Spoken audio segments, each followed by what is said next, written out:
Welcome back, my retail weathered overwork underpaid mentally exhausted friends. Come on in, sit down, we're all friends here. Now this being the 6th session of cashier therapy, you all know the drill. But for any newcomers here, what we do is we take it in turns to go around the room venting our frustrations on customers and the like, to help us better cope with customers at work. Dealing with customers on a daily basis, it's very easy to slip into the mindset that everybody's a retard. So these little sessions show us that we're not alone, and there's many like-minded people out there who know what you're going through. So we all come together and vent, laugh, and maybe make some friends along the way. Are we all clear on the rules?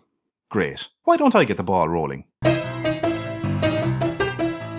It's 8 or 9 in the morning or whichever ungodly hour your store forces you to arrive at. You're irritated, tired, and you're still waiting for your morning coffee to kick in so you can face into the horror of another fucking day. So you make a quiet prayer to the retail gods, hoping that today will even be mildly bearable. And in his usual fashion, he answers your prayers with a swift and certain kick square into the bollocks. Because the first person that approaches the counter is absolutely pissed drunk. Fuck's sake, it's 9 o'clock on a Tuesday morning. What the actual fuck is wrong with your life if you think that coming to a shop at 9 AM totally smashed is a perfectly normal thing to do? Whatever the reasoning behind it, all I know is I'm stuck here trying to ignore the smell of sweated out alcohol dripping from your every orifice and trying to understand the unwanted life story and every other bit of dribble that's pouring out of your cunt mouth.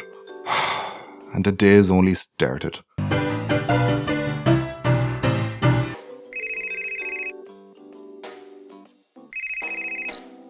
Hello, Baldy Grocers. Hello, is this Baldy Grocers? No, I'm afraid not. What's happened here is you've gotten the number off the Baldy website, dialed it very carefully number by number, but somehow got it wrong, and got through to somebody who doesn't work in the Baldy store, but just so happens to answer the phone in the exact same manner in which an employee of the Baldy store would answer the phone. I know. What are the chances of that?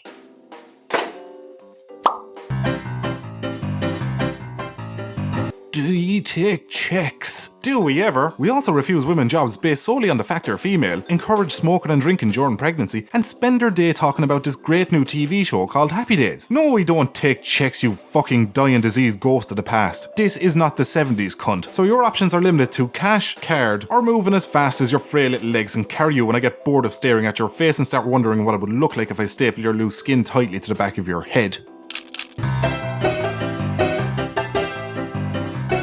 You know when you yourself are a customer in a shop and you're only going to get a few cents change from whatever you bought, and you just tell the cashier, throw it in the charity box. What could you care about 10 cents when you're buying a few cans of Monster and some extra small large Johnnies? Fucking huge one. Anyway, you'd be forgiven for thinking that it's a common thing people do. After all, it's only a couple of cents. But fuck no. If retail has taught me anything, it's taught me that people are as tight as a nun's knickers. They'll stand there and wait for their 1 cent change rather than just throwing it into a charity box. Like if you can't afford to throw 1 cent into a charity box, there is something seriously gone wrong in your life. I serve hundreds of people a week, and maybe one every 2 weeks actually ask for their change to be put in the box. Stingy bastards. They wouldn't even notice if they'd lost that 1 cent. Greedy pricks.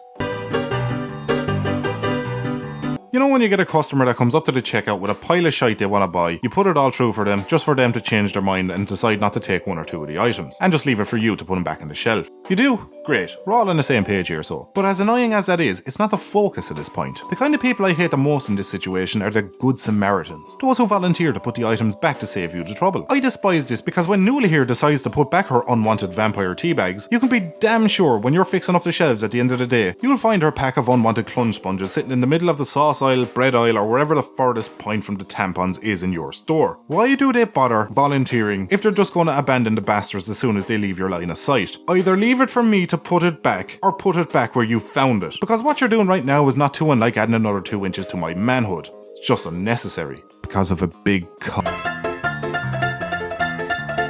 Is that everything?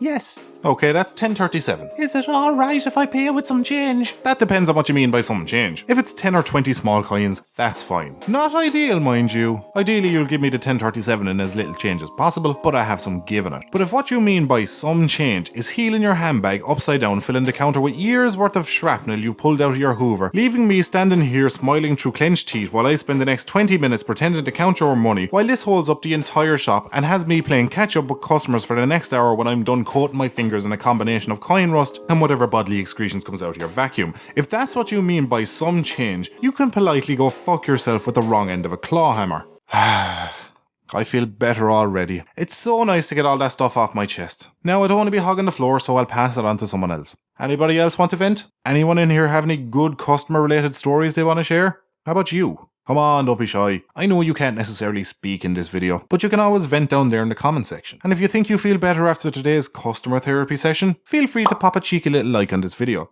And I'll be down in the comments when you feel like sharing.